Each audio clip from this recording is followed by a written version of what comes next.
Hello, listeners, and welcome to the Redeemables podcast. This is a podcast where we take movies that scored 50 or less on the Metacritic scale and decide whether to redeem them or whether to nail them to the cross. To the cross.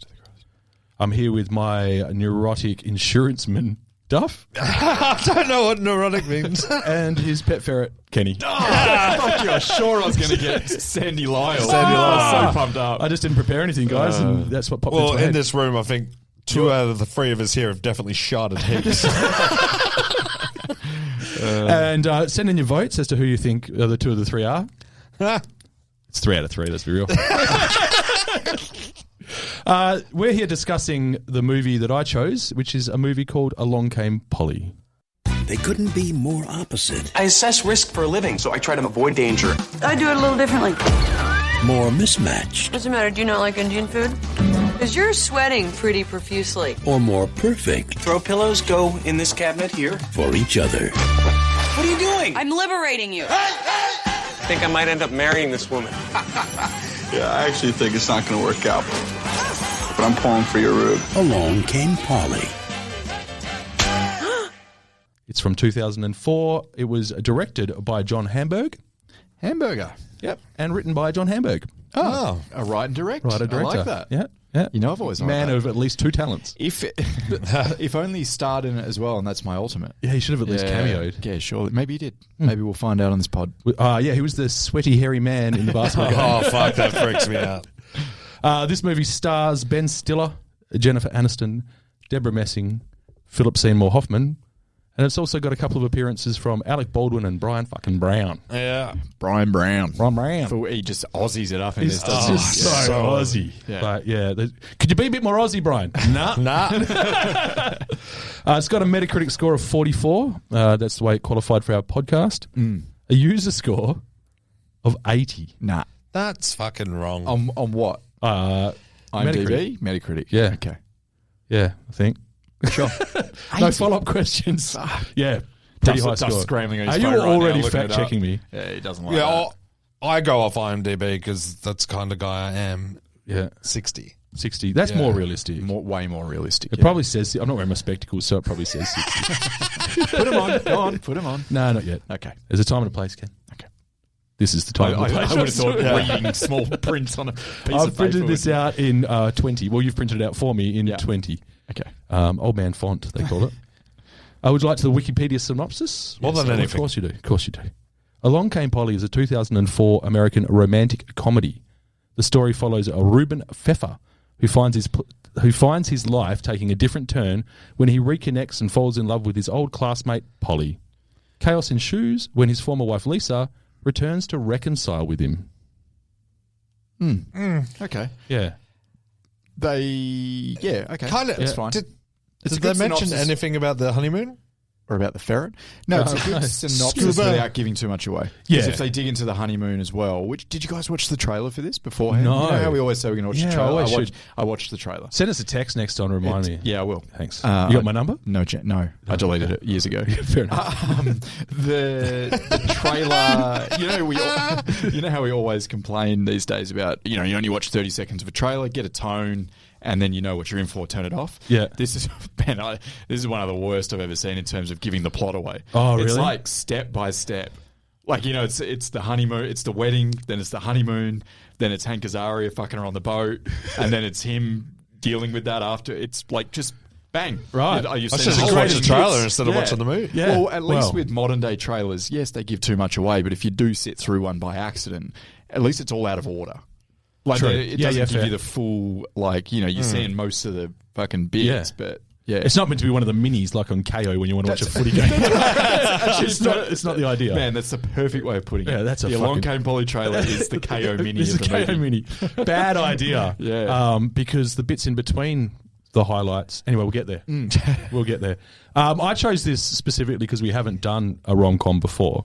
No. And what the No, synopsis... we did do Predator, which is very close. Just because you love it. Yeah. Just because Have we ever gotten close? We've definitely had some movies with rom. Hot Rod. And we've definitely had some com. Hot Rod, yeah. Any comedy Hot really Rod was has close. a back with like a subplot of romance. Yeah, There's true. a romantic interest. But the But this is a synopsis... straight up. Yeah, it's boy meets girl, things get a little bit rocky. Yeah. Boy and girl live happily ever after. That's your fucking rom-com plot right there. Yeah. And I- it ticks and I- those boxes. So just straight off the bat, I'm a rom-com guy. Great. I love them. You know what you're going to enjoy? What? Our mini-sode. Okay. I was hoping that at least one of you guys is I'm a watching rom-com rom-coms. guy too, believe it or not. Excellent. I love them. You know what I love about them? I love the formula of them. That's the formula, though, right? They're always the same. You're And just that's- waiting for that ship to hit rocky. There is a waters. difference between a good one and a bad one, though. Oh, yeah. Very strong difference. Well, I Yes. think it's the jokes that make a good one or a bad one. 'Cause you say- Yeah, no? would you consider Forgetting Sarah Marshall a rom-com? Yes. Yes. Yeah, thank you. Perfect. Maybe the greatest of all time. That's a good one. It's right up there. Yeah, okay. Let's Yeah. go. Bring Okay. both. Sorry. Yeah. All right. Well, yeah. More rom-com talk to come. That's just a preview of what's to wait. come. Join us later on. What do you reckon the budget was in 2004? Ben with this Stiller's cast? cooking. He's getting paid. Yeah. Jennifer Aniston Aniston's coming what? off Friends. She's getting paid. Yeah. When did Friends finish? By now? By 2004? Nuts. Yeah. I think it finished last year. Is it still going? The reruns will never Oh, yeah. finish. Fucking hell. I'll be watching that when I'm 80 by accident. I've got a little something on that too. Not much, but a little bit. Not a big set pieces. yeah, no, it's not 50 mil. Yeah, if it was 50, then it's all on the cast. So I'm going to go 35 because what's a comedic actor at the top end? Like maybe 10 mil? 15 mil. for Jennifer Ben and Stiller's Ben getting Stiller? 15. I'll go 30 to 35. in the middle, 42. Okay. Oh, Yeah. nice. So the reasoning Closer. sound though, there's not. Yeah. Was it? Oh, no. My math was way wrong. What a shock! I'm fucking shocked. There's just not a lot to pour your money into, as you say, other than the cast. And the writer director was the same guy, so he's only getting one check. And I'll note that the beach scene did not look like it was shot on a beach. No. at all. It was American very- beaches are trash, though. You know Oh, that. it was very green screeny. Fuck, it was, yeah. Was it? That was the one time they went anywhere other than like an apartment or a restaurant or a boardroom. And like, if you're ever going to spend money on sets, it's going to be that shot. Let's True. go to the Bahamas. No, you didn't. You fucking built that in a studio. Is that in the studio? Oh, it didn't look good to me. I did not I pay didn't- attention I didn't watching notice the this movie. studio, but I wasn't convinced it was. No. But how'd they get a boat in the studio? Yeah, okay, they did because Hank Azaria carries her into what's her name, Deborah Messing carries her into the boat, so that might have been Yeah, the boat. It was the scene when they were lying down on the sand, and Yeah. it was the backdrop was clearly. Oh, fucking yeah. green That, screen. yeah. So maybe they were on But a not beach, the whole thing. but it was a shitty beach in LA or where this was shot. Santa Monica. Palms. It's Wait, the wait, best wait, beach. Wait, where is this That's all set? they've got. Is this set in New York? The movie itself? I don't know. Yeah, I think Yeah, so. it is. It is. Yeah, it is. Yeah. Yeah. Everything's set in New York. There's no nice beaches in New York. No, so maybe they went up. You to got like, that. You got that black maybe sand. they went up to Martha's Vineyard from Jaws. Yeah, dropping on Ryan Russillo as we spoke about. And Jay. How do you reckon it went at the box office? What's your GBO stab? It was fucking big. It was very big. Was it? I remember it being big. 2 big stars. It brought on a phrase which I still use today. I've sharded. We got to go. Was the rom-com big then? Rom-coms Oh, are yeah, big. That was man. when his rom-coms That were was fucking- churning them out. Yeah. Titanic, Pearl Harbor. Just couldn't get enough. It was it was like Schindler's post rom-com. Like if you say the rom-com was like Sleepers in Seattle or something like that, like from the 90s. Yeah. This was post rom-com where they got a bit sillier. Yeah. Oh, Yeah. I think got they very needed to get a silly. bit Yeah. silly. They got silly. So there wasn't like it wasn't Tom Hanks and fucking Meg Ryan. We're now doing like comedic Saturday Night Live actors in rom-coms. Some of the setups are Post rom-com. fucking ridiculous, as you will learn on the minisode. I'll go. I'll have it for 120. Ooh, it's a big I'll go number. 150. 179. Oh shit! This Yeah, it was raked it in. big, man. This raked it in. I remember it being big. It was a simpler time. Yeah. It was a simpler time. There's some things in this movie that indicate it was a simpler time. I've got a list of them later on. I'd love to know How what you it know was. it's 2004. Yeah, I'd love to know what it was up against at the cinemas. Yeah, look, I've got 25 pages of research and not that. I'd love to know what it was What a up fucking against. stitch I up. wonder if you could look that up. For Yeah, us. no, I'm not going to do that. Duff, you're the Google guy. Bing Don't the bother. shit out of it. You going to bing it? I've bored myself asking that question. Well, let's move straight on to our critical reviews. Great. Didn't get a good score, so we can expect some savagings here. I'm kicking off with Charles Taylor from Salon. For everyone who's been waiting for a love story between an anal retentive and a flake, 30. Ooh, yuck. Just before we get into the rest of, I didn't look up what I was supposed to look up. I got fucking. You're doing hoops grid? Yeah. I found addicted. the filming locations is Hawaii. and New York. So they did go. So I think the beach is Hawaii. Okay. Wow. Yeah. Challenge. Still a fucking lie. They Pretty said the overrated Bahamas, then, didn't isn't they? it? Bastards. Yeah. Yeah, come on. Been school. lied to by Hollywood. It's a first. Next review is Stephen Holden from the New York Times. They're going to love it. This is right up the New York Times alley. The spectacle of two mature stars forced to grovel in the bathroom for cheap laughs is pathetic. Jesus. 30. That sounded like a Who are the two a mature 5. stars? Yeah. I think it... I don't know. I guarantee everyone in this movie thinks he's talking about them. Yeah. Everyone else is, oh, fuck. They're like, Philip Seymour Hoffman's catching strays. I'm like, is he not a mature star? Not anymore. Anyway. Whoa. Peter, Oh, my God. Fuck. Too soon. Peter Lowry from Film Threat. Back Larry. Way too long. The result was one of the worst films I've seen in a long, long time, as this entire movie proved to me that it's just never too early to start the race for this year's Golden Razzies. The Razzies. 30. Didn't like it. The Christian Science Monitor sent someone, which I'm always a fan of. Yeah. They're going to go with a completely open mind. Weak acting, even by Hoffman. Aniston is so far above this material, she should never, ever have signed on. 25. Wow, so they're firing shots at Hoffman and praising Rachel from Friends. Firstly, what gives anyone the impression that Aniston is above this material? Because it's literally the only material she's ever done. Yes. She literally In plays Hollywood. Rachel. What? Yeah. Well, she does. She plays is Rachel Jennifer in New Aniston York. Everything, yeah. Yeah. The only difference is she didn't go to Central Perk. Very true. Pretty much. Her coffee cup was reasonably sized. So... Pivot! Sorry. What are you talking about? Pivot! It's a new one. We got a new one. Is this Tourette's getting worse? Yeah. I'm done. What's pivot? I'll see you guys later. What? What is it? Look it up. Okay. Look it up. David Schwimmer. From Friends. Is it like a line from Friends? No, it's from fucking Band of Brothers. No, you had it. It's from Friends. It's the only two things he's been in. And he's fucking billionaire. What were we saying? Oh yeah, Jennifer Aniston. This is it. This is all. What makes this guy think that she's above this? This is literally her. This is her shtick. Yeah. And I, without sort of Stick to science getting and my powder Christianity, idiot. she's good at it. Yeah. Oh yeah. She's one of the I met best. Jennifer Aniston guy. Yeah. There's a reason she's in fucking 18 rom-coms and they're all like pretty okay. Yeah. Yeah. Yeah, they're all pretty okay. Well, none of them are fucking groundbreaking. Damning but, with like, faint praise, I guess. So I'm not going to do any more critical reviews. That's all I've got. It's enough. So we're into the general discussion. They basically all said the same thing. Yeah. Have you got Do you agree with it? Is the question. This is the thing. Have you got a tagline? Did it get a tagline? Didn't I read the tagline out? It did have a tagline. Sorry, it's chaos, isn't it? Sorry, fellas. That's this font.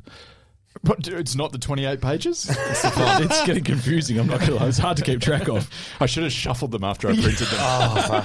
If just going to put the word out there now, if Kenny happens to get 100% on any quizzes or anything, it's because he's read my fucking notes. He is a fucking snake in the grass. No, I was very honest. Yeah, let's see. He'll rattle off Philip Seymour Hoffman's awards. Anyway, tagline. For the most cautious man on earth, life is about to get interesting. Okay. Sure.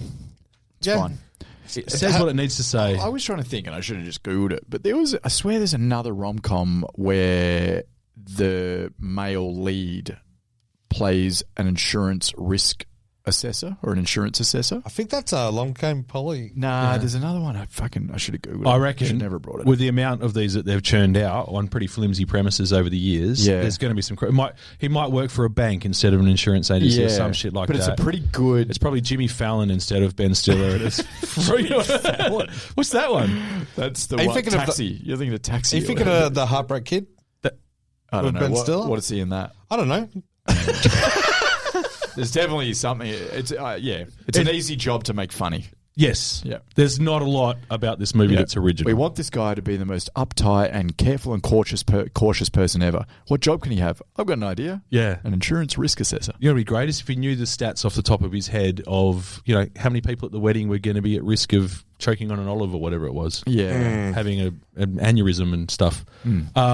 Which actually was a pretty effective way to verbally give us the exposition we needed at the start of the movie. about who he was. They initially introduced the characters. We got them straight away. Oh, It real took quick. me. It took me. I think it was 58 seconds. Yeah. To realize Philip Seymour Hoffman. This is a Hoffman piece. Yeah. When he slips as soon as he walks in, like his first fucking scene, he slips. He looks rank. Best man is in the house. Just hits the deck hard. Yeah, it's so good. And I went, okay, I don't give a shit about anyone else. I'm good to go. This whole podcast, me doing this movie, it's just a Trojan horse for me to bring in Philip Seymour Hoffman. Yeah. Because when we talk about him a little bit later, as you'll see, he's not going to qualify a lot for our podcast. Very little. He's not really our wheelhouse, is he? So it's a shame. It is a shame. Yeah. One of his biggest roles before this was actually he was a comic relief in that as well. Twister. Yeah. Oh, yeah. Yeah. Not a movie I enjoy. Wow, that fucking blows my mind. Don't like it. You should go back, revisit it. It's Point Break with a hurricane, really, isn't it? No, it's not. I could revisit it, I guess. I'll put it on the list. Go on. I'm not telling you where on the list, but it'll be on the list somewhere. Do it. All right. I watched it very recently. I enjoy it. So did I. They're remaking it. Yeah. They So- are remaking it. Yeah. Remaking or sequeling it? Remake, I believe, isn't it? Well, Bill Paxton ain't in it. No, neither is Philip Seymour Hoffman. Oh. Yeah. Or the cow. It was the same cow from Lake Placid. Yeah, Helen Hunt's still alive, isn't she? she's on strike. Oh, the actual cow. She ain't no scab. She's not crossing no picket line. Daisy's got integrity. So my first impression of this movie, it's got rom-com tropes right from the get-go. We've got as the credits are rolling, again, we sit through the whole credits again. I'm glad we're through that stage of having to do that. Yeah. And then you've got to have the motif for the film. So it was all sort of like lace. Yep. It was kind of wedding shit, I guess, because that's what we're going into the next scene. But there's no doubt, like if you paused it at any point during the credits and said, what are we watching here? You'd be like, this is going to be a romantic comedy, isn't it? Yeah. And pretty much at any point during the movie, you could probably pause it and say, what are we watching here? And you would say, this is a romantic comedy, isn't it? Because it's just ticking all the boxes. All Yeah, it's the formula. Yeah. But this sticks to the formula. It doesn't go outside its lane at all. It really Not once. doesn't. He's got the friend he confides in. The only thing it does a bit weird, and sorry to throw it out if you were doing your notes chronologically, but the only thing that where this one's a bit odd a lot is it doesn't know what brand of comedy it is. As in, like, here's some slapstick, which is hilarious. Yeah. Here's some, like... Toilet humour? Toilet humour. Yeah. And then there was some sarcastic stuff in there as well. Yeah. Like, I don't know. So for I didn't me- feel like, I felt like one of those ones where there was, like, maybe too many writers, but then it's not. It's one guy that wrote it. Yeah. No, he's just throwing everything against the wall. Yeah. Hopefully something, yeah. I felt the opposite of that. I just thought it just knew what it was. Really? Yeah. Like I felt the comedy was all on the same. It was slapstick and Philip Seymour Hoffman, and then that's it. And then it was slapstick. Okay. The only difference is probably that's it. Hank Azaria doing the scuba guy. It's the only difference. But everything else was just awkward, slapstick, and Philip Seymour Hoffman. There were a couple of... So this, to me, was almost the opposite of when we spoke about Lake Placid and its style of comedy and saying it was all script. Yeah, and it just stuck to its thing. Yeah. The whole, It's all tight, sharp script, and it's all well delivered. Yeah. This was like very few actual lines, and the way they were delivered made me laugh. Yeah. There was a few that did, but for the most part, A as lot you of say, it was physical comedy of some Yeah. description. Slapstick wasn't too bad, and thank God they've got Philip Seymour Hoffman doing most of it, because he's way overqualified to be doing anything. Man, on the in this basketball movie. court, he just makes me giggle. Oh man! But Raindrop. the toilet humor I'm over. Like I'm just not into like. And Can't do have it. we? I don't know whether it's just like I've been fucking incepted by this, or have I seen Ben Stiller sitting on a toilet or passing wind more than any other fucking actor I've ever seen in my life? That toilet scene has been done to death. With Ben Stiller. Yeah. Yeah. But I think it's been done to death now. Yes. Back then, in 2000, what was it? Great point. I was wondering this. It's up and about. Yeah. It's up and about. People are looking Farley for it. Brothers Dumb and all and that Dumber stuff. did Farley fucking Brothers. 10 years before that. And then Friends do it as well, actually. Yeah. David Schwimmer stuck in the toilet. What's with you and David Schwimmer? I fucking love Schwimmer! I'm here for your passion. Pivot! Good for you. Yeah, I've never been much of a toilet. I mean, you know, a fart's funny in the right context, but like, Yeah. every time. This is in the right context, though. Yeah, I'm not a toilet humor guy either, believe it or not. I think the more so that what annoys me about it is when they set things up that are so unbelievable just to get the joke. Yeah. Like, there's no way he ever got himself to that point with IBS. Why don't you just go, can you pass me some toilet paper? The Indian food made me shit heaps. Whoa. Like, let's start the relationship off with a bit of honesty, roll credits. Yeah. Well, it turns out it doesn't matter because you can just fucking do whatever you want on the first 3 dates and she'll still keep going back for more. Like, fuck. I've got some notes on that. She's got some issues, but yeah. The bit that doubled down on it that annoyed me with this particular scene, whilst we're, pardon the pun, shitting on the toilet scene, the bit where I was just like, oh, come on, was using the crocheted tea towel or and whatever. then he thinks it's going to At that flush. point, I was like, yeah. And he was flushing it, and I was like, and then the toilet's overflowing. I felt like that was very clunky. Oh, the whole thing I felt was clunky. Like, it just the moment he had the hot food, I was like, okay, I see where we're going now. Yeah. The one bit I do relate, there's a couple of bits I relate to with old Ruben Pfeffer. We've got a few things in common, he and I. Yeah. You like things orderly. I do, yeah, and I don't eat nuts off bars and stuff like that, like, because I'm not a fucking animal. I've got a weak constitution. But I can't remember what I was fucking saying now. Put the glasses on and say that. Sanitize your hands while you're saying that.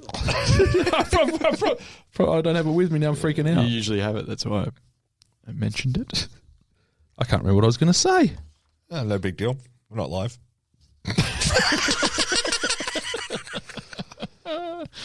You're saying toilet humour. Yeah, I just I'm just over toilet humor. I just don't need to see it. I'm annoyed by it more than I enjoy it. I'm not convinced it was ever funny. No.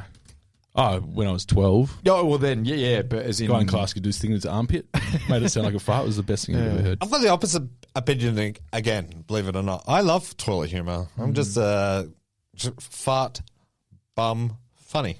So I think we spoke about that, the bridesmaids diarrhea bit, and that was actually my worst bit of the movie. Whereas everyone, the diarrhea scene's the funniest thing, and I'm like, no, I think the diarrhea scene's the funniest bit in that movie. See, like someone shitting in the sink is hilarious. So there's a market for it. Yeah, yeah, I think we like the suggestion of it, or right up to it is funny enough. Like the whole I'm having an ordeal. Will I make it?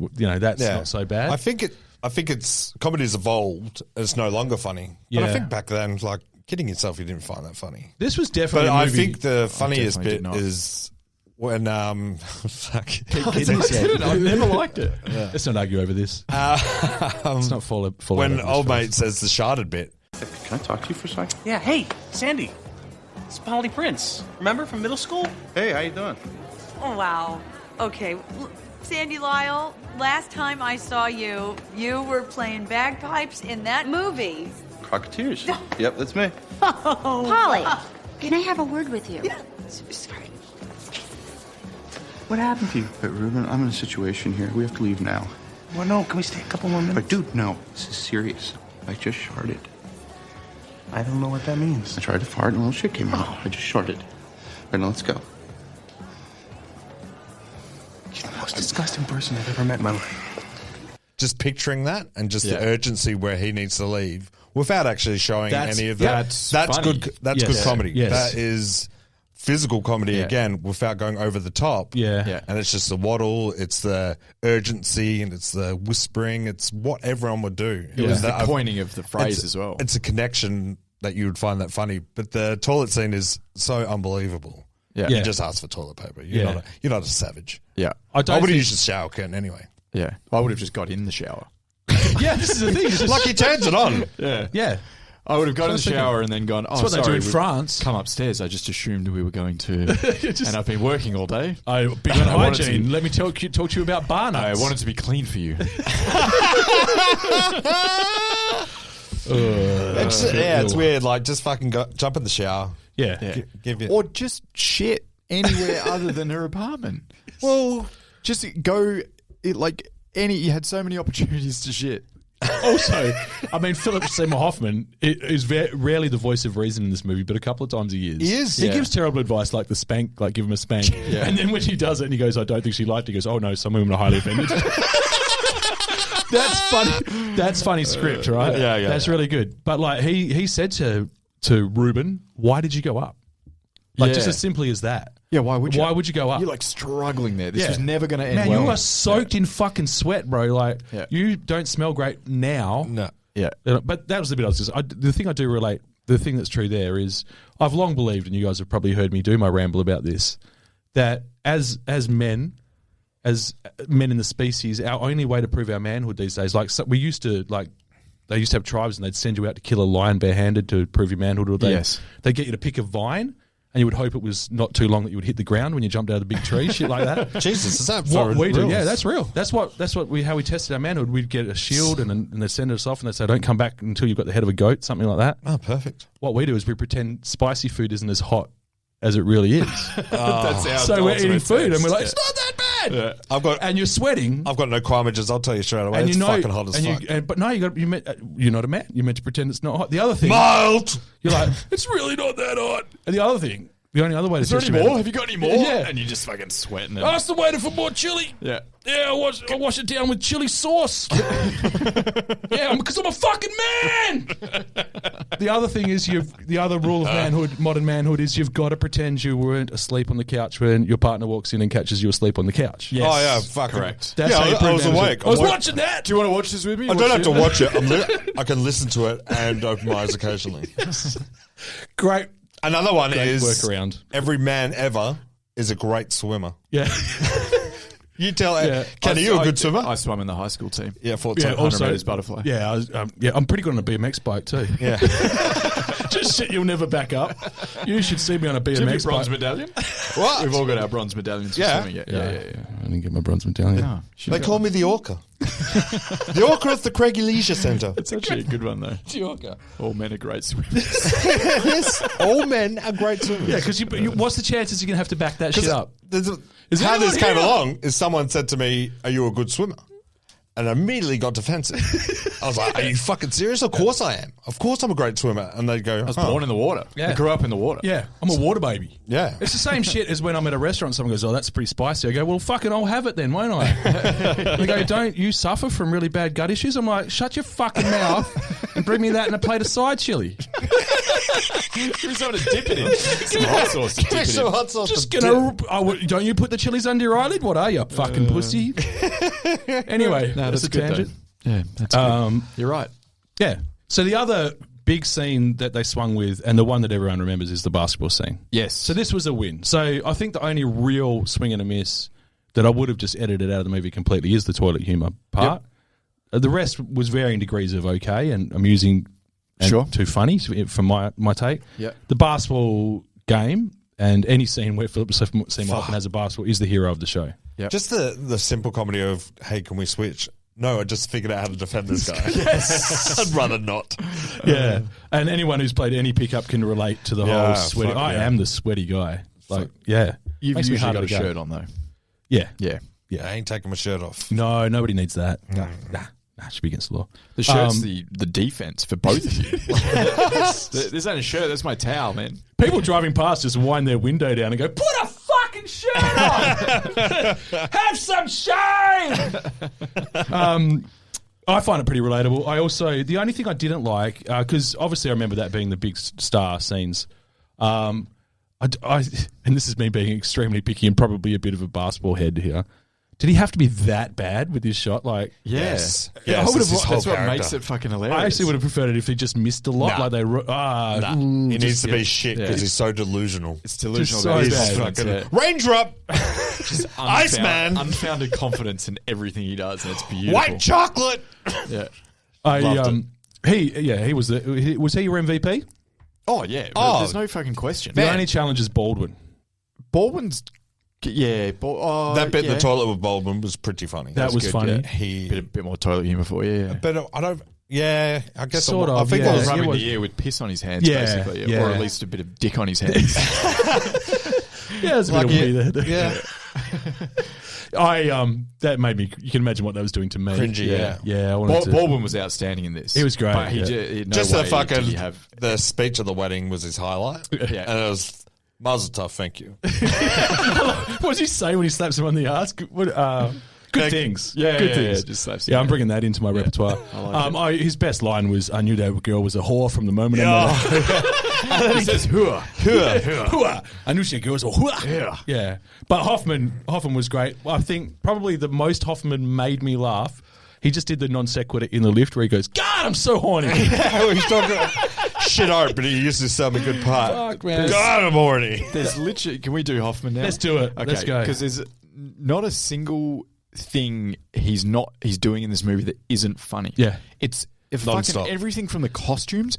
Like he's wearing fucking tights with a blazer with the sleeves rolled up, Dude. and like a skivvy. Have you ever it. seen anything more community theatre in your whole life? Yeah, that's it. Yeah, it was that's perfect. And then the elevator scene where they go into the art gallery, or whatever, he's just got these shitty black wraparounds on, and he's a piece of shit. Yeah, He's just so skeezy. Yeah, and they zoom Skeezy's out a great word. from that. They do a high shot, zoom out in the Yeah. some massive elevators, like 50 Huge, people in yeah. there, and it's like one of those- 2004 hipsters. Yeah, like those Brooklyn loft apartment type elevators, where it used to be a service elevator or whatever. Yeah. Having a normal conversation, and then out of nowhere, So horny. so horny. Fuck, how to get the elevator to yourself? So the obvious ones, as you said, are like the basketball scene or the I Sharted. Like they're the huge ones. But it's the fucking tiniest little things he does in every. Just from when he's eating that pizza, the oil's the best bit. Yeah. And then he drains the fucking. Like just the fucking everything he does, man. Is the worst. It gets me. Like it's just. He was so good, I got to the point where I was like, shut up, Ben Stiller. Shut Yeah. up, Jennifer Aniston. Yeah. Where's Philip?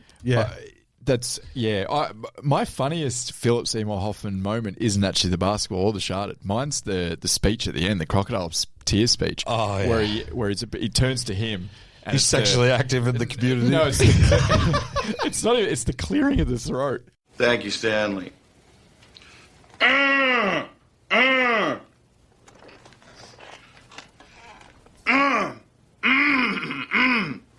Just need a little bit of water.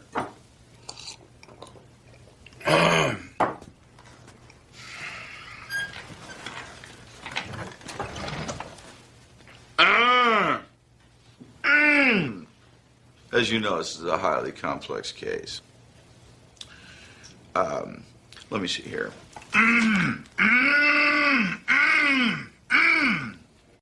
It gets me every time. man, every time. That's when they just said, okay, Philip Seymour Hoffman.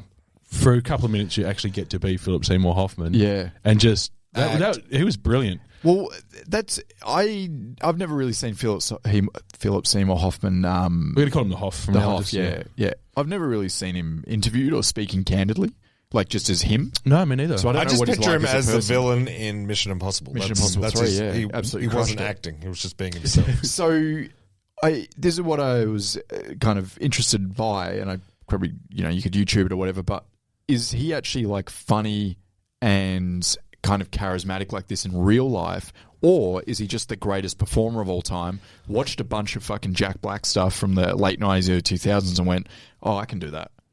Like, yeah, fair you know what question. I mean? have no idea. Because he's that good. He doesn't come across like he's an overly cheery guy. Yeah. And if you look at his repertoire of films and then obviously how he died, Yeah. he wasn't having a good time. No. So you go, maybe this I reckon isn't- probably the latter. If I had Yeah. to guess, I think probably maybe he's just a genius that he can actually just do comedy without actually being like a naturally funny person. I don't know if that's possible, but if anyone can do it, it's him. Yeah, I think it's probably possible. I think also, look, if Tom Cruise can be funny and he's an alien, I don't true. think That's Tom a great- Cruise would be naturally funny. Not at all.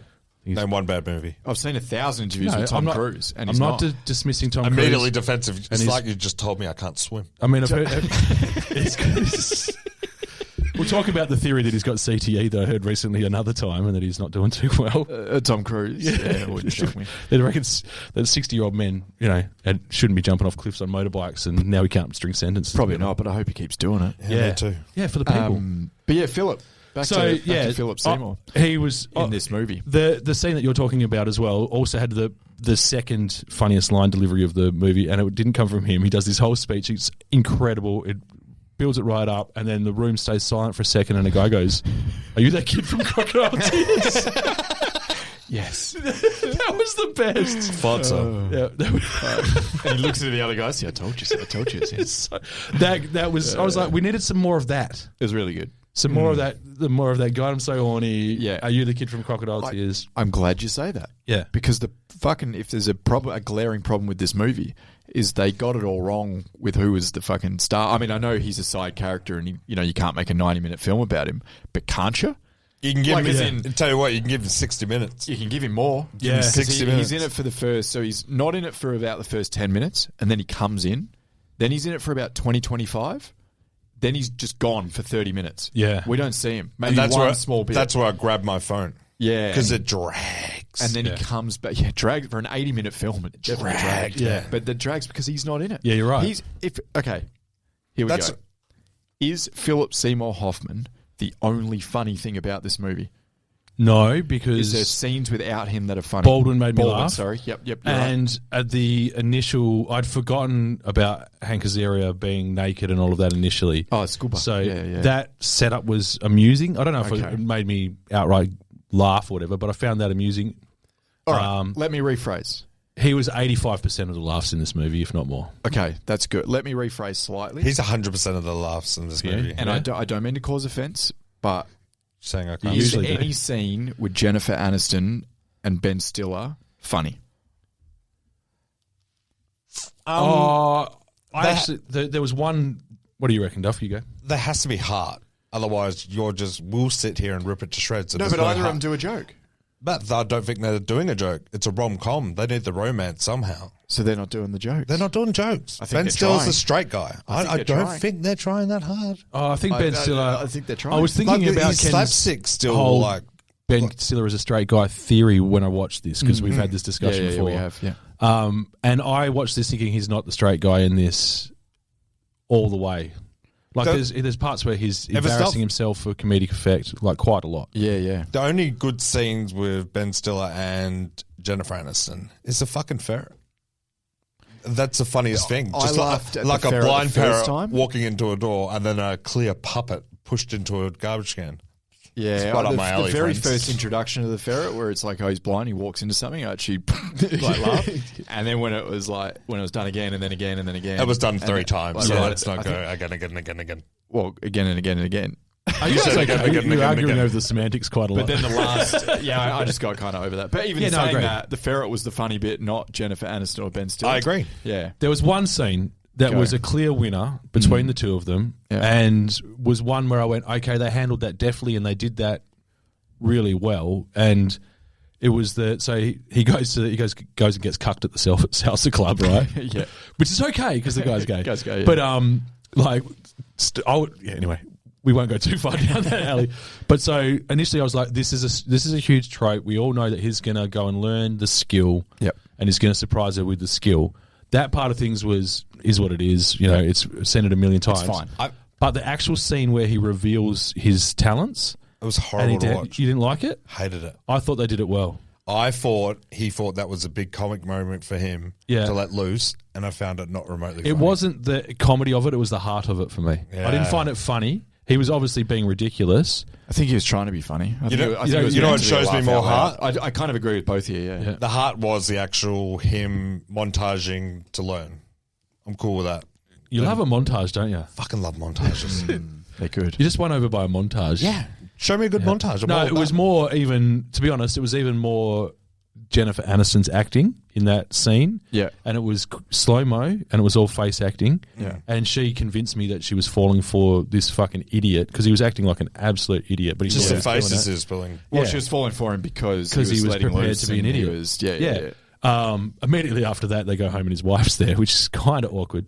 So they did follow up the biggest heart of the film with the troubled waters that were Yes. bound to strike Yes, at some point, which is the didn't end of see the that second coming. act. Yeah, but I didn't need any more of it. But I thought, okay, that's actually something that could have been much more clunky, but that actually worked to an extent. Yeah, I'm happy with that. What don't mind it. I really enjoyed was how, like, the end of the movie, it's like they're going to watch Philip Seymour Hoffman's play. He cracks your shits within 5 minutes, and the play's over, and they walk out. Yeah, Perfect. They could have dragged that scene on. It could have been a whole thing. that's true. Perfect. Most of the community theatre shit was hilarious to Oh, me. man. When Just he's give on me the more of phone and he's asking him to shut up when they're rehearsing in the background, just shit like that. I'm shocked he didn't get a movie off this. As Just in straight Philip up, Seymour like a Hoffman, like comedy. the character, like Sandy Lyle. Yeah, Like right. you know, Yeah, the character. I'm shocked. everything online. Does Philip Seymour Hoffman sound like the guy who goes, "Yeah, I'll play that character again"? I don't know. Maybe in 2004. Like I don't think he was. I don't think he had a fucking truckload of work in front of him. Did he? Oh yeah, I don't think know. it was I'd out. have It was out and about. IMDb, but no, he was well known. But I don't know whether he was. You know who he was just up until when he passed. To me, this honestly feels like he was either doing a favour for somebody. Yeah. Maybe he's the hamburger's best mate. Yeah. Or like he just wanted to do try this. something, Yeah. Okay. Let me be. Let's see if I'm ridiculous good. character. Maybe him and Ben Stiller met at like a party one night, and they were just Dealer's riffing. place. And then and then fuck man, Sorry. and then Ben Stiller was like, "Oh, I'm doing this new movie. I'm trying to get Jack Black for it." And Philip Seymour Hoffman went, "I could do Jack Black I could fucking take him. because he's just doing Jack Black, right? Yeah. yeah. It's Yeah, a Jack pretty- Black yeah, you're part. right. Yeah. Okay, so that Jack Black didn't get, and I love Jack Black. regarding Yeah. Philip Seymour Hoffman, right? So Twister was his breakout role. Yeah. 1996. So he's Yeah. been around. Yeah. Boogie Nights and the remember shit him. that Fuck, he's he does. so good in Boogie What was Nights. he? So a couple of movies prior to this. Patch Dragon. Adams, Magnolia, huge. Talented Mr. Ripley, Yeah, he's small parts in almost those. famous. Almost Small famous. part. No, Red Dragon. He was a significant part in. Red Dragon, he was Red a- Dragon is when I fell in love with Philip Seymour Hoffman. When Was- as who a was he in reporter. Red Dragon. Yeah, he was. Yeah, The reporter. I haven't The seen that for a 25th long time. Hour. It's Red Like- Dragon, the one with the tattoos. yeah, Yeah. Yep. Ray Fiennes and the Cold 25th Hour, Mountain. Tiny. It's an These are all underrated very movie. small parts, other than what you're saying. Oh, Capote. They That came- was his big came part. a bit later. So when we do cast and crew, I want to talk about a little bit about his awards, like how just awarded he is, and we'll talk a little bit about his towards the end of his life as well. Okay.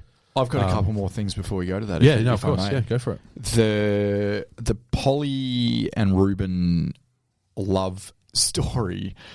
Why so we're going to go with opposites attract, right? Yeah, That's the only way this is anything. Yeah. Because they're complete it opposites. is hard and to it's like, buy. oh, this is Yeah. funny, Yeah. But then the first date, well, firstly, he calls her like a fucking stalker and hangs up on her.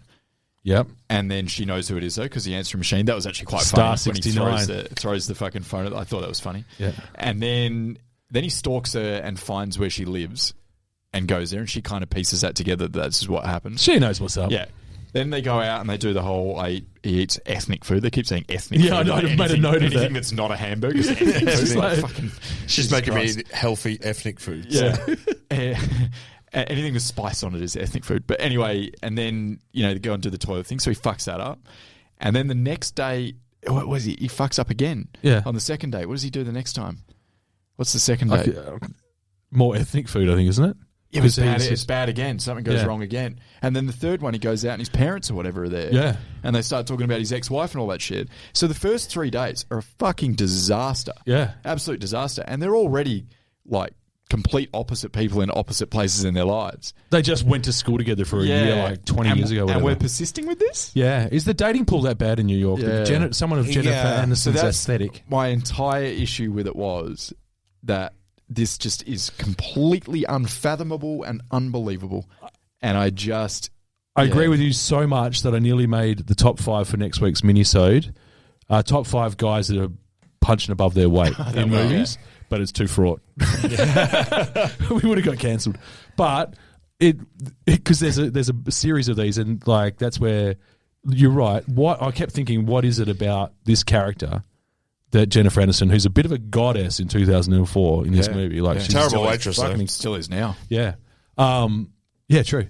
Like, what the fuck would she agree? I completely agree. What is it that she keeps going back for more for? There's nothing. She's a risk taker. She's taking a risk. On someone that doesn't take a risk. That she's not attracted to, So she's has a yes nothing in girl. common with. She's a yes. As in she just says yes to everything. Because she's Yeah. like, oh, it's another adventure. Yeah. And I guess at the start she was like, I'm not fucking There's- dating him. I date pieces of shit, and all of a sudden this guy's trying to be nice, but he's also completely different to what But I've he's had. worse. He's different to what I've had. Yeah. She's trying like the Bizarro George And she's approach. just fucking, she's sticking with it, see what's up. Yeah. And I think I just all have the some time huge he problems with fucks that. up, I think it amuses her as well. Wiping It his shows ass a on bit of grandma's. heart. Shows a bit of heart that he's Handkerchief. such a fucking idiot. Yeah. I think that's where it is. They did a good job of showing her as being sort of the empathy and having the heart was when Mum, and I'd like to talk a little bit more about Mum, she tells the whole story, yeah. She was getting boned by the scuba instructor on the honeymoon. Yeah. And then when they're outside and he says, I'm really sorry I didn't level with you, etc.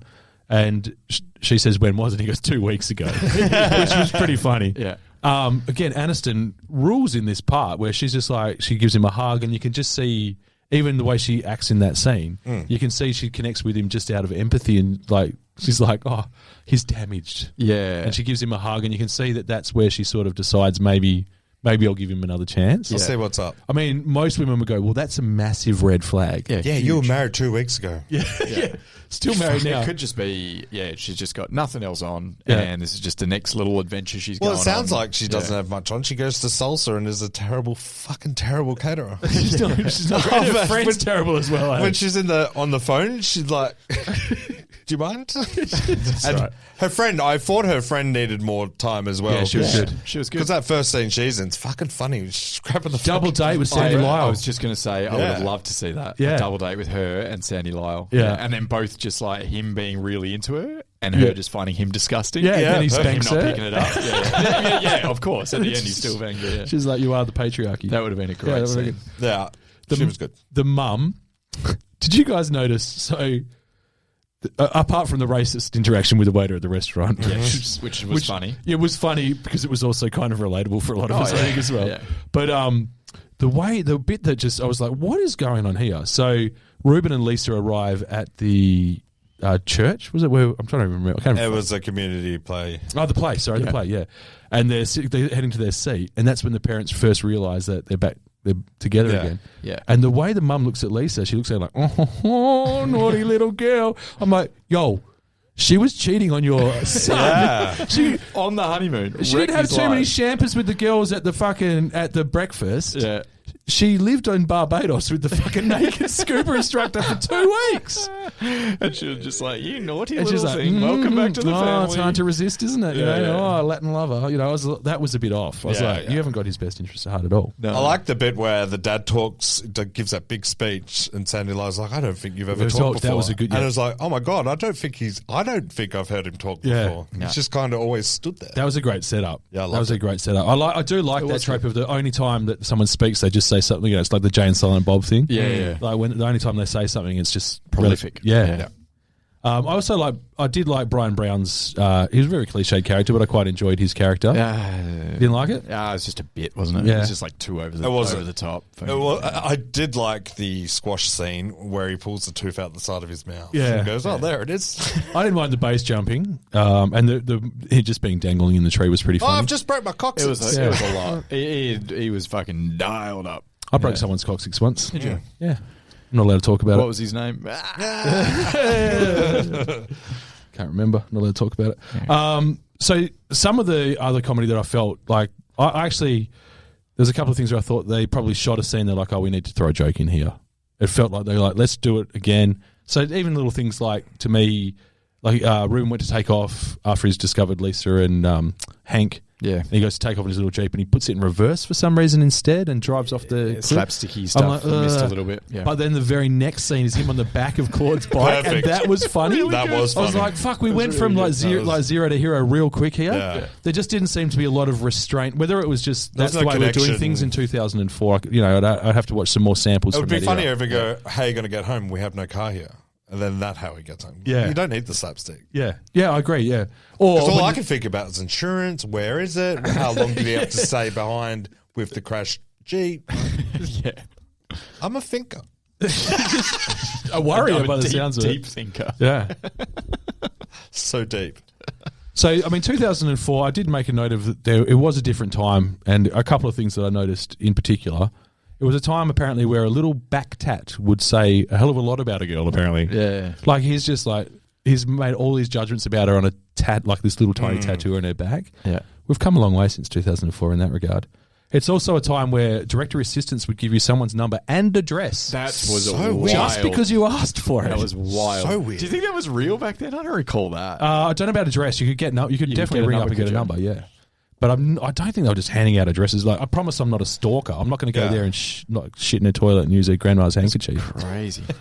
And then he somehow consider using the ferret. Did he save? He must have saved the phone number in his phone because when it called back, it actually said Polly, Polly Prince, or whatever her name is in the phone. I'm like, what fucking technology are we using here? 2004 was impressive. We've actually gone backwards. Yeah. We've gone backwards Is that a since fucking then. Panasonic cordless? That's when Star 69 was all about it. Yeah, Star 69 was a huge breakthrough. The other thing that Dave Was said that as the well. call back? Was it? Star Yeah. 69? Yeah. What Missed was call. the when you wanted to reverse charge it? Was it something 40? 44, hash 44. Oh, stuff, good. where you like a reverse charge call. Yeah, I 'cause you had can't no remember. money or Yeah. whatever. Yeah. I used to I've always been well off. From a payphone, it used to ring once and then disconnect. So I used to be able to ring my parents from a payphone. If it rang once and then disconnected, they knew they had to come pick me up. Oh, that's crazy. Yeah, They didn't know which payphone. Take that, Tesla. It was Bridgetown. There was one payphone. There was one fucking payphone. Within 600 kilometres. Call your mum from the same place you got your heroin.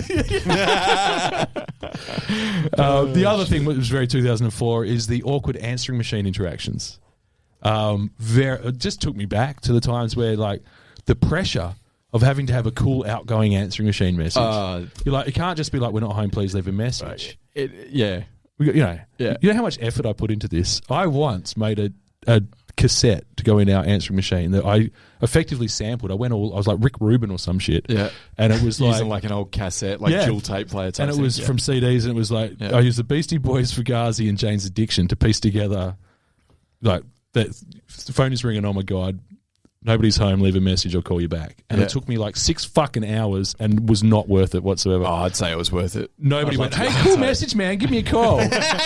Not once. I had a simple one. It was just, hey, man, what's up? And then, I'm only joking. I I'm hate not that. here. I knew you were going to be a fake out guy. Yeah, he's a I guy. knew you were a misdirect guy. I Oh, fucking man, it hated was so those. good. Yeah, man. Yeah. It's not me. I'm not here. You reckon I'd answer my phone to you? Is it John Favreau from Maid? Yeah. When he gets the girl's number and he calls her, leaves message on the answering machine, and he leaves like 30 fucking messages. Swingers. Sorry, not Maid. Maid's the sequel, in Swingers. Yeah. That I'd never forget that. Whenever someone leaves a message on an answering machine, I just think of that scene. Yeah. It's an incredible There's scene. so many that they take up all the so many movies where they take up all the space. Yeah. And like they Keep going, repeat it and go, oh yeah. Yeah. It was never a thing for me. It's good. Yeah. If that little light was blinking once, I was stoked, and then it was just a hang up. I don't think we ever had an answering machine growing up. I don't think we were well off enough. Just weren't the royalties from your country practice fucking checks rolling in? We didn't have one. No, never had one. You were spending your money elsewhere, I guess. I think we had one, and my dad did it. It was just fucking dull. Yeah. Now there was a lot of. When I Hey, lived with you've the boys- reached Ralph Duff here. I'm not home, so leave a message. Nah. And the only other thing that aged at 2004 but actually worked for me was there was some decent needle drops. They used Mr. E's Beautiful Blues by the Eels when they went out on Brian Brown's boat. Oh, yeah. You're goddamn right. It's a beautiful day. Oh, yeah. Good track. I mean, that got used in every... Yeah. And Lost Cause by Beck when he realises he's blown it with Polly. That was a nice touch as well. Fuck, I didn't notice it. It was But a that is real cool. 2004 time capsule in that regard. Yeah. Want to rush through the cast and crew real quick? Sure. John Hamburg. He has a Metacritic of 46 from 10 movies. Yep. His highest score is I Love You Man. With 70. So he's a director of that. Good fucking movie. Writer Really and good director of that? He also wrote... No. No, okay, just direct. Yeah. I that's one of my top sort of 10, 20 comedies. I like me it. too. It's You really know the great. difference? It's Paul Rudd instead of Ben Stiller. Yeah. Paul Rudd is naturally Much funny, funnier. just True. by standing there. Yeah. Surprises me that the same guy has done those two. Maybe, Yeah. as you said, maybe it's just better talent. Yeah. Oh, yeah, I would have thought so. I'm not saying Ben Stiller's not a talent. Like, he's very good at what he does. Yeah. But I think he's just been the straight guy too much. Better comedic You give him talent. a role like Dodgeball, fuck, he cooks in Dodgeball. Yeah. Yeah, I think, I completely agree. But as you say, Paul Rudd's more naturally funny. I don't think that's... It's just by There's no standing there. shade on Stiller for that. No. His lowest is a movie called Me Time, which is new, I think. Me Time with Kevin Hart and Mark Wahlberg. Yep. He got 25 for that. It's fucking horrendous. Yeah, That it doesn't sound was one of the worst. Yeah. And I've got a soft spot for my boy Kevin Hart. Yeah. Who's in this movie? He's in this movie. I was about to say that. So, Sorry, I got all excited. Then he doesn't even have a line. no, Does he? he's got one line. he says one line. and eats a Twinkie or some Yeah. shit. Yeah, he's part of the camera crew. So he was obviously not Kevin Hart at this point. No, was he? definitely not. I started to think about that while I was watching the movie. Yeah. I was like, fuck, he's done a lot in 20 years. Yeah, he's come a long way, Kevin achieved Hart. a hell of a lot. Not vertically, Taken over the world. Man, he in looks 20 like years. fucking 16 in this movie. doesn't Yeah. he? But he has written a few other movies. He's written Meet the Parents, Night School, Zoolander 2, and Little Fockers. Yeah, okay. I hate all of them. Yeah, so he's your guy Meet the to go Parents. to Yeah, for... I do not like You Meet hate Meet the Parents. Meet the Parents is okay. I like Meet the Parents. I don't like it. Night School wasn't good. It's just the same joke fucking 52 times. Yeah. Meet the parents, meet the Fockers. I think it's really funny. I thought the first one was it's good. fun. Yeah. The first one is really good. Comedy's and that's subjective, it. man. I don't necessarily have to go back to it. And but- also, I love when Zoolander first came out. I loved it. yeah, Zoolander, Zoolander 2, 2, which was not great. Oh, he didn't write number one? No. Well, fuck the Zoolander handbag. 2 is Number not 2 so is one of the cool. biggest piles of shit. Yeah. It shouldn't have been made. Yeah. All right, so, So, he's got some Night hits and School's misses. Kevin Hart, isn't it? Night School is actually not bad. Is that Tiffany Haddish and Yeah, Kevin Hart? I like Yeah. Night School. It's okay. Yeah. I liked it. So that's him. I haven't got many other thoughts on him. That's what he's done. I'm surprised. Good luck to him. It's not horrible. It's a decent comedy Yeah. resume if that's what you're into. Yeah. I know I stand alone when I say I don't like Meet the Parents or Meet the Fockers. So Yeah. I know they're regarded They as were like quite funny popular movies. with the people. They definitely were. They still get quoted regularly. We've done a lot of Ben Stiller, so we don't need to do too much more. We can just say he's got a Metacritic of 56 from 62 movies. That's incredible. But what I was trying to remember, when did we talk about Ben Stiller before? But we've done it in quite depth. A couple of times, yeah. So just troll the whole back catalogue. You'll find some Ben Stiller talk at some point. I think when we did like our favourite Hall of Fame. and our Hall of Fame comedians. Hall of Fame, we went deep on Ben we did. Stiller. Yeah. Because we weren't, I wasn't convinced that he was actually funny. Yeah. Yeah. That's he where was the just whole- in comedies. Yeah. I'm still not sure what the outcome of that was. Did we? He's not funny. Yeah, I think this somebody movie changed proved it. it, didn't it? Ben Stiller himself said he's not funny. He's not naturally funny. Yeah.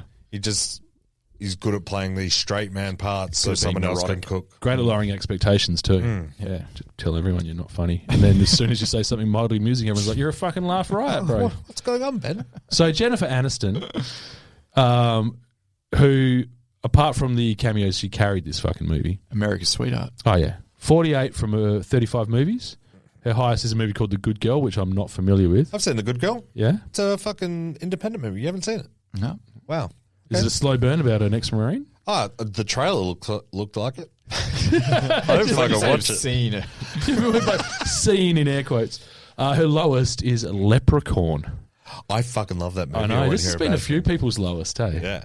Leprechaun, yeah. I've got a feeling Leprechaun. I don't remember reading that. Did its cast out kick its coverage or something? Like, It's did they all go on to be it's huge, only but the movie Jennifer shit? Aniston and Warwick Davis. There's no Is one it? else huge. I thought it'd come up before, or maybe I'm thinking of Bear or one of them. Anyway, is she the most underrated comedic actress of our generation? Not anymore. Great question. I think she's known for her comedy now. You think she's getting her due? Where the Millers, fucking murder mystery. Yeah, she's Yeah. up and about. Just go with it. Yeah, I like She's that out type. of the rom She and more found- into the com. And Okay. she found her comedic lane later on. Yeah. I think, that's good. I think at the start she was just relying on that Rachel from Friends thing. Yep. And then Rom-com. later on she was like, oh no, I'm genuinely fucking funny. You know what? I'm hilarious. I'm going to go for it. And they said, do you want to play a dentist in Horrible Bosses? And she Oh went, you know my what? I will. God. And she's fucking, she cooks. Okay, She's so so maybe good at that. early on they're using her as the, like the glitz or the really attractive person in the rom-com. Yeah. But No, not for a comedy. I think- And then later on it's like, oh no, she's fucking She's got funny. chops. Yeah. I think she yeah. was, like you said, America's sweetheart. Let's put her in a sweetheart role. Sweetheart role, sweetheart role. Oh, Yeah. actually, you're quite funny. Let's give her a comedy. And then bang. Isn't it Once good she to see- hit the comedy, she's, Yeah. Fuck, I don't mind that take though. Yeah, I was She's thinking about it. underrated comedy actor. She's really underrated. I was like, is she the best comedic actress of our generation? I was like, that's really debatable. But is Yeah. she the most underrated? I think she probably doesn't come up like when you're talking funny women. Nah, not really. She's not as high in the conversation as she should be. And she fucking should be up And, there. and I think you're right. I think it's that she didn't really get a chance to flex her muscle like Yeah. she should. She didn't get a chance to show off her comedic chops. And Yeah. there's a few of those Yeah. over the years. Your Rose Byrnes. And when they People finally like that. get Rose And then, Byrne is someone's like, no. holy shit, Isla Fisher, speaking, Yeah. I'm Yeah. naming all the Aussies here. Yeah. But like as women that were like actresses, Yeah. that as soon as someone gave them some scope to actually Be show funny. what they could do, they were like, holy fuck, what an underutilized resource we've Like, got there's here. people like Kirsten Wiig who's like immediately, Yeah. she's comedy. She's come from She Saturday Night started Live, though, right? comedy. Yeah. And then Tina she has Fey, it. Amy Poehler, these Yeah, sorts. they're But the people that comedians. evolved from the rom-coms, I think that's more impressive. Yeah, and actresses that established themselves dramatically first, or obviously Aniston's a bit different. It was sitcom. Well, she was always in comedies, but she Yeah. wasn't necessarily the comedian. Yeah, Yeah. Whereas And- later on, she became the yeah, comedian. yeah. Yep, okay. No, that's a great take. I never really thought about it. She's That's Hollywood's fault, yeah, not but mine. let's not shed too many tears for Jen. Okay. She's Crocodile done. tears? She's done pretty well. Yeah, you're the kid from Crocodile Tears. I don't know why this is the first time I've ever done this. I decided to Google what their estimated worth is of somebody in a movie. $1 billion. 350 million currently. Fuck. Is that a net worth? Yeah. Okay. Now these are notoriously inaccurate. These fucking internet net worth things. Apparently, I'm worth quite a lot. Are you? No, I'm not. Don't Google it. She was making about 1 million per episode of Friends at the end. Yeah. And she has made an excess of 100 million just from royalties and wages from Friends alone. Oh, yeah. So a third of her personal wealth is just from that role as Rachel in that sitcom. Won the lottery. Great manager. She was commanding $20 million a movie over the 2010s. Yeah, she was big. That's not unusual towards there was a time where that was a big deal, like the G.I. Jane time. Yeah. But 20 million sort of... It's around about it was pocket change towards, There would have only been 5 of them, though, asking for 20 million. Probably. Yeah, probably. But stars, I mean, not women. I think there's a lot more, like Jim Carrey getting paid fucking bulk for whatever he did. Yeah, but also the game changed when they started taking points and taking equity in their movies instead. Yeah. Started backing themselves in. And Dry Butler executive. That. Yeah, executive. Did he? No, Richard Dreyfuss and Jaws started that. Did he? Okay. Ooh, I'm not Googling it. Google it. I know I'm true. Dry Butler. Inspired by Richard Dreyfuss. Oh, it's a sizzling debate. She's also been one of the highest paid celebrity product endorsers since the 90s. With good reason. Oh, the fucking hair, man. She was a haircut for 10 years. She's funny, she's wholesome, she's real, she's very Everyone good copied that Does hair. she do like perfume and stuff as well? She's multiple. Yeah, she's done a little bit of fashion. It was the hair, man. The hair was huge. Yeah. Everyone tried to copy She's got good hair. Yeah, I gave it a go. Yeah. Didn't carry it too well. Anyway, that wasn't one of my fashion fails. We don't need to dwell on it, guys. Yeah. Philip Seymour Hoffman. Please. Love 67.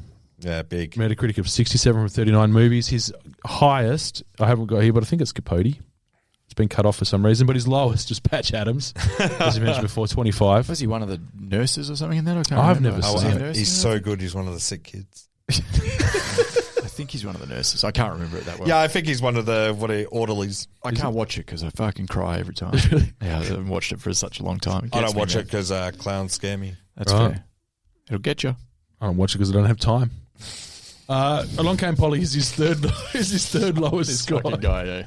I'm time poor. We've established this. Yeah. I got shit on, man. I got shit on. The only thing I can't run away from is time. Yeah. I've never been to paradise. What is it? I've been to paradise, but I've never been to me. Along Came Polly is his third lowest score. He only has 4 movies under 50. He has 8 movies over 80. Yeah, that's incredible. Might be a record. Yeah. I think Nicolas Cage was around there. No, he was. When we did Nick Cage, I think he's our highest. No. He had some under fucking 50 though. No, but they're most above 80. Oh, okay. Nick Cage He had some really 8. high ones, but yeah, we've had some. That's right up there. It's huge. He did. I've got a quick rundown of his awards here, but he didn't I'm not always. comparing Nicolas Cage to Philip Seymour Hoffman just for the record. Oh, I think anyway. Sorry. We'll save that for a mini-sode. Can you imagine Philip Seymour Hoffman as Gone in the 60 convict seconds? in Con Air? Yes. With that flowing hair? Yes. Me too. Yeah. Cast to Troy. Perfect. Yeah. Shame we'll never see it. That's he face didn't always off as well, friend. Cast to Troy. I'm Cast to Troy. I thought that's what you were talking about. I got confused. I got confused with my 1997 Nicolas Cage action movies just for a moment. I'm so sorry. That's fair. It's embarrassing. Yeah, I was going to say it's embarrassing. I didn't know. Carry on. So I'll edit all that out. Anyway. I fucking knew you would. I was like, I'm not going to talk about it anymore. You know, the edit's going to be like Philip Seymour Hoffman, Ken saying something amazing, prolific, and then we go straight to the redeeming. Straight to redeeming. It's a shame because we've still got 12 pages of notes. Oh, shit. good, Yeah. good. Strap in. Anyway. Just turn my back on you now. You've had a back turn to I can't look at you in the eye. The vibe is off. Cast to Troy. Fuck, hell. He didn't always do Oscar bait stuff. He's done some popular movies: Mission Impossible, The Hunger Games, Twister, and The best Mission Impossible, I'd argue. yeah, I don't mind. Whoa! You And don't want to argue over here, friend. a movie that's weirdly been mentioned a few times on this podcast is Pirate Radio, which is one that I quite like. That's the Bill Nye. I've Yeah. never It's really heard good, anyone mate. mention that movie yet. We've moved. Well, you don't listen. He's easily the most celebrated actor that I think we've ever had here in terms of what he actually achieved in such a short amount of time. Yeah. Like relatively. He won a Best Actor for Capote. Yeah. He was nominated for Best Supporting Actor 3 times. Shit. He won Best Actor at the British Academy Awards once and was nominated 4 times. He won 2 Emmys. He won a Golden Globe and was nominated 4 more times. He won 7 SAG Awards. Sorry, he was nominated for 7 SAG Awards, won once. He was nominated for 3 Tony Awards, and he has a huge list of other sort of lesser known. Because he was a theatre guy as well. Yeah. Like, he was really recognised as one of the outstanding actors of our generation. Yeah. And, like, for me, he was one of the first people that I remember seeing in a movie, and he just popped so much. And it was Red Dragon for me. Yep. Oh, man, it's just fucking... I feel so... it fucking sickens me, that whole scene when he's a reporter. Yes, but he was just so fucking good at him. And William H. Macy were the 2 guys that I kind of claimed as my own early. And I went, I think these guys are better than everybody else. Yeah. And I was patting myself on the back for that take. Kind of are. Yeah. Unfortunately, he died in 2014. It feels like his death was like 2-3 years ago. Yeah, it really does. Long ago. Yeah. So we've That's fucking 10 years. Yeah. Have you, just before you go on there, have you seen his son in the film, the PTA, the Paul Thomas Anderson movie that came out last year? What was it called? Licorice Pizza. Yeah, that's his son. Now I see it. Now I can see it. Cooper. Right. Yeah, that's his son. Okay. Wow. Yeah. I didn't know that, but I see and it if you now. watch it, it's like, holy I'm not watching shit. Yeah. You can see it. Yeah. Like, this kid's going to be... You really can. I think this kid's going to be similar. As in, Wow. because he doesn't have the Hollywood looks and all that This is sort when of I stuff. found He's out just that gonna be chick a from phenomenal Stranger Things is Ethan Hawke's daughter and Emma Thurman's daughter. It was mind blowing. Is I was it? like, yeah, Oh, I was really? like, I get knew it. that. Wait, I which knew one? The cool 11. friend. The cool friend. Yeah. The one that worked at the cake shop. Oh. I've seen her in There a you lot of fucking things. go. Yeah, it blew my mind when I found that out. And it makes so much sense. Now I can see it. Wow. Yeah, okay. I'm still not sure whether I like Licorice Pizza or not, but he was good in it, that kid. Unreal. Yeah. So he was only 46 when he passed away. Our poor guy, he'd been struggling pretty badly with substance abuse for a long time. You can see it in his red cheeks. Well, you can see it in the film You can before definitely everyone tell. knows you're dead.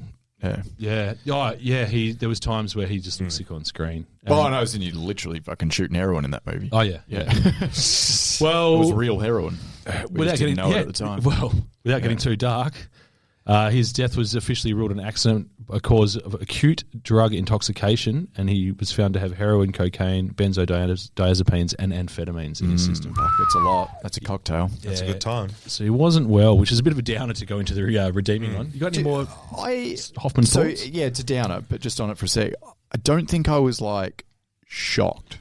Because he was like, you could tell he was a fucking genius, and quite often those, Yes. those the candle burns too bright, all that sort of stuff. Yeah. And then when it came out, what it was, I was like, I see it, man. Like, he got pretty fucking dark in some of those movies where you're like, this guy's got some shit going on. Like, you don't just channel that out of thin air. No, right. Yeah. So it wasn't like I was emotional about it, but I wasn't shocked. Yeah, same. Yeah, I was shocked. I wear blinkers, though, for the majority of my life. So Yeah. I was kind of shocked. It's like the guy from Twister, for God's sakes. Yeah. Not him. For God's sakes. Not him. Not him, Anyone yeah. but him. Yeah, so Take Bill Paxton. This is a celebration of his. I'm a fan. Yeah, huge and I can say that with confidence that I haven't seen many of his 8 movies over 80 because they're just way too highbrow for me. Yeah, You should. Yeah, you reckon? Yeah. I know it's a I don't get masterclass of art. acting, and most of it's art. Yeah. So I'll give him a miss. But what I've seen, I've seen a lot of his, and I'm Is there a big Hoffman? KO Mini of Capote that I can watch? I've actually seen Capote. That's actually What else was on the list over 80? I haven't actually got the Oh, you list. didn't read it? No, just his awards. Would have been Capote, Cynic Doge, New York. Almost Famous. Before the Devil Knows You're Dead, I would imagine.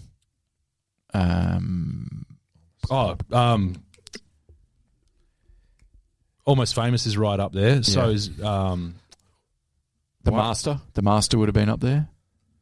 That would have Boogie been over Nights 80. is obviously Boogie really Nights would have been over high. 80. There you go. Yeah. That's 6 out of 8. That'll be Yeah. So I suppose I've seen a few of those actually now that I think about it. So I should give myself more credit when it comes to the artistic side of things. Yeah. Who wants to redeem? Who wants to wrap it up? Did you have any fun facts? No. Great. There was, the only fun fact was that Kevin Hart's in this movie. Oh. I was like, yeah, duh, I saw him. Yeah. And the fact that during filming of this, Jennifer Aniston was also working on like 8 other things. Yeah, okay. And that was the most That was funnest of facts. That's why I left him out. I was hoping you were going to drop some fun facts after we'd just spent a couple of minutes talking about a guy that OD'd on a concoction of I didn't plan it too well, did I? Yeah. Give us your final thoughts, gents. What do you reckon? Redeem or not to redeem? You go. Yeah, the fast one. Listen, I love Philip Seymour Hoffman in this. Unfortunately, he's only in the movie for about 34 seconds, which is... well, realistically, he's in it for a total of 38 minutes, something like that. Okay. I don't know. Is it? I'm asking. It's a fucking question. It's an 80-minute film, and I'd say he's in 20 minutes of it, maybe 25 at best. Yeah, and that's its biggest problem. Like, I didn't hate the movie, but I found myself thinking it was dragging on, and I think Philip Seymour Hoffman kind of ruined the movie in a sense for me. Because I was just waiting for him every time. It's like, too good. It's just like drag, Philip Seymour Hoffman. This is perfect. Drag. I wasn't really invested in the actual love story. I did like Alec Baldwin. I hate to admit, I did like Brian Brown as well. Thought that was great. But the movie itself, it wasn't for me. It saddens me because I haven't fucking gave anything shit in a while. But it still had a lot of redeeming facts. So for me, I'm giving it a 48. Ooh. No redeem. No redeem. Wow. Saddens Tough. me. I agree with everything you just said. No, generally, I've seen it quite a few times because I will never, ever Get tired. I won't get tired of watching Philip Seymour Hoffman do his bit. But what I've found after watching this and doing a bit of research, that a far better way to watch this movie is to just YouTube Sandy Lyle best bits from Along Came Polly and then just watch the 10 or 15 minute cut, whatever it is of that. And that's probably a better version of this movie. I'm a huge rom-com guy, but this one, there wasn't a very good rom in it. Like the story, there wasn't enough heart there. I didn't believe anything that was going on. Yeah, I wasn't invested. And as I said, I know I fucking carry on about it all the time. I just don't really find Ben Stiller funny. Like, he's fine, but like, it's a fucking comedy. And all the jokes are coming from one guy, basically. And he's barely in it. So that was my kind of problem with it. I think if it's got a redeeming factor other than Philip Seymour Hoffman, then it is all the little bit parts around Jennifer Aniston and Ben Stiller, like the Brian Brown thing, whether I found it funny or not. It's a good bit. And Alec Baldwin crushes it, the ferret, like it's got all these things there. Hank Azaria. So it is a comedy. Yeah. But I don't know, as you said, Philip Seymour Hoffman's so fucking good. He's so good. That it's like, can I just have everything with him? You're just I don't want waiting to see for anything else. Yeah. Bring him back. Yeah. So yeah, you're right. They kind of shot themselves in the foot by putting a fucking genius in their movie. So I am going to also give it 48. Wow. And 42 of those points are for Philip Seymour Hoffman. 47 are for Philip. What you guys both said. Yeah. You agree? I agree. Yeah. Oh, shit. Is this our first... Wait. Oh, sorry. Sorry. Sorry, I got a bit excited. Shut your fucking In trap. principle, not talking numbers, just talking vibes. right. I agree. Hadn't seen it for a very long time. Remembered it really fondly. Pretty disappointed in some aspects of it. It's very, very of its time. I think that we're much more both. A lot of comedies leveled up and is more sophisticated, but also even the base level stuff, we're just better at executing it in a funnier way. Absolutely. Where it's less just making you cringe and hopefully making you laugh more. So I think that things have evolved a little bit there. Judd Apatow, didn't he? He did that. Judd Apatow, yeah, for sure. Yeah, I think Will Ferrell did that. Yeah. I just think, the newer and Todd Phillips. Todd Phillips, I think he'd get some credit there as well in terms of like being able to do something that's kind of crude and on the line, but not just someone shitting themselves. Yeah, make it work. Like the story writing's good. Yeah. Not I like script. I like something to be a bit sharper. Yeah. And we went from Lake Placid, which was all about sharp quips. Yeah. To this was a lack of quips. Yeah. And there's only so many times Philip Seymour Hoffman falling over is going to make me laugh, and it's once. For me, it's 38. Do you know I get it. how I think comedies have changed? There's no more straight men. There's no more straight. What Ben Stiller? Everyone's packing in jokes. Everyone needs to be on. Yeah, and I reckon there's like a joke a minute ratio that you now need to be hitting to keep people invested. Comedies are very hard to make. Yeah, we're going to be recycling the same storylines and the same plot arcs over and over again, and that's what we've done. The formula. Yeah, I love the formula. Yeah, that's fine. Good. But within that, you're going to have to be hitting you're going to have to be keeping me amused and making me laugh more often. So it needed a little bit more of everything. So it needed a little bit more heart because I wasn't quite buying the heart. Yep. It definitely needed more quips, and it just needed to sharpen up a little bit in certain areas. Yeah, I didn't dislike it. Like I was entertained. Yeah, but I have no want whatsoever to ever watch it again. I'd be happy again to watch the YouTube, the supercut of Philip Seymour Hoffman. Please do. Yeah, but it's elevated by just the pure level of the cast. The people, the smaller parts in the cast are huge. To have fucking, like we've talked about a lot, but to have Philip Seymour Hoffman in your fucking movie, and even Hank Azaria, look who he's become since 2004, and all the parts of pop culture he's touched since then and before. Like it's elevated by all of that, which means it's going to elevate itself slightly above your scores. Oh, I'm going to give it a 50. Okay. Yeah, nice. All right, that's fair. I think we're all on the same page. You're right, because it's not bad. It's like I'm literally neither here nor there. I never sat there going, "This is shit." The script is good, but it could be sharper. Yeah. Yep. The comedy is good, but it could be cleverer. Yes. Yep. That's basically my feelings. Yeah. 100% agree. So cool. I'm going to do the mini-sode, hosting that. That'll be chaos. What are we doing? We're doing a quiz of some description. It's going to be rom-com related. Yeah. And for top 5, I think we'll just do like funniest sidekicks. Yeah. In honor of our boy Philip Seymour Hoffman. Yeah. Okay, yeah, okay. So, ancillary characters, sidekicks, best sidekicks. Join us for that. It's bound to be a classic. Thanks for listening. Thanks for everything. Goddamn, what a rush. Bye. Let's not bullcrap each other. On paper, Van Loo is one of the riskiest sons of bitches alive. But people, we cannot sum up a man's life with a bunch of numbers on a computer screen. Right? We all need to look into our hearts and go, do I think this dude is going to die in a few years or not? Is old Leland here going to fight off a man with the last name Reaper? First name, who goes by the last name Reaper? First name Grimm? Or will this base jumping, crocodile wrestling, shark diving, volcano luging, bear fighting, snake wrangling, motocross racing bastard die? And the answer is no, friends, which is why myself, Reuben Pfeffer, Stan, and all of us here at Derby and Friends are willing to lay our asses on the line and proudly recommend that Leland Van Loo receive $50 million in life and health and automobile insurance for a duration of no less than 20 years. What do you think, guys? Are you that kid from Crocodile Tears? You're goddamn right I am. I thought so. Impressive presentation. He's insured. Yeah! Congratulations. Hey, bloody ripper. Love you, son.